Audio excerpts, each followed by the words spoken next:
গাড়ি থেকে তুলে নিয়ে যাচ্ছে, ও বাঁচে আছে, চিৎকার করছে, একটু চিৎকার করছে, নিয়ে গেল। তখন আমি এইখানে আছি, হট করে ফোন আসলো একটা যে ওরা ডেট হয়ে গেল, মানুষটা বেঁচে ছিল, ডেট হয়ে গেলে। তখন বাংলা নিউজ ফিউজ কেউ আসেনি, হট করে নিউজ আসলো যে আমার ডঙ্গায় পড়ে গেছে। আমার ডঙ্গা কাউকে দেয়নি শুটিংয়ের পার্টিকে, তো কী করে হলো? নমস্কার বন্ধুরা, উড়িষ্যার তালসারির সেই অভিশপ্ত দিন। বাংলা সিরিয়ালের জনপ্রিয় অভিনেতা রাহুল ব্যানার্জির আকস্মিক মৃত্যু পুরো টলিউডকে নাড়িয়ে দিয়েছে। এটা কি নিছকই দুর্ঘটনা নাকি চরম গাফিলতি? আজ আমরা আপনাদের জানাবো সেই প্রত্যক্ষদর্শী মাঝির বয়ান, যার নৌকায় করে সেদিন রাহুল এবং অভিনেত্রী শ্বেতাকে জল থেকে তুলে আনা হয়েছিল। ভিডিওটি শেষ পর্যন্ত দেখুন, কারণ অনেক অজানা সত্য আজ সামনে আসবে। সেদিন তালসারির একটি বিপদসংকুল জায়গায় শুটিং চলছিল। পুলিন্দা নামের এক স্থানীয় মাঝির নৌকো করেই রাহুলকে উদ্ধার করা হয়। কিন্তু সবথেকে অবাক করার বিষয় হলো, ওই মাঝি জানতেনই না যে তার নৌকোটি শুটিংয়ের কাজে ব্যবহার করা হচ্ছে। মাঝির বয়ান অনুযায়ী ভগীরথ জেনা নামের এক ব্যক্তি, যিনি পেশায় ড্রাইভার, মাঝিকে কিছু না জানিয়েই নৌকোটি নিয়ে যান।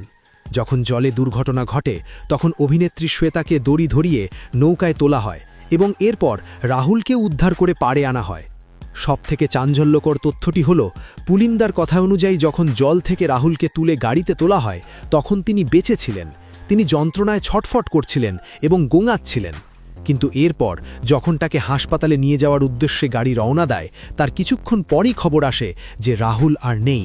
এই খবর শোনার পর স্থানীয় মানুষ এবং মাঝিরাও অবাক হয়ে যান। প্রশ্ন উঠছে, সঠিক সময় কি চিকিৎসা শুরু করা গিয়েছিল? এবার আসি সবথেকে গুরুত্বপূর্ণ প্রশ্নে, এই মৃত্যুর দায় আসলে কার? মাঝি পুলিন্দা স্পষ্ট জানিয়েছেন যে ওই নির্দিষ্ট জায়গাটি অত্যন্ত বিপজ্জনক।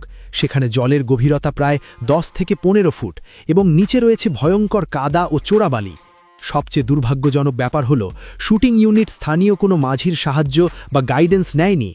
এমনকি পুলিশের কোনো অনুমতিও নাকি নেওয়া হয়নি। পুলিন্দার মতে, যদি শুটিং টিম স্থানীয় অভিজ্ঞ মাঝিদের গাইড হিসেবে রাখত, তবে এই মর্মান্তিক দুর্ঘটনা কোনোভাবেই ঘটত না। সামান্য কিছু টাকার বিনিময়ে গাইড রাখলে আজ হয়তো একটা তরতাজা প্রাণ এভাবে শেষ হয়ে যেত না। এই ঘটনার পর থেকে উড়িষ্যা এবং বেঙ্গল পুলিশ ক্রমাগত তদন্ত চালিয়ে যাচ্ছে।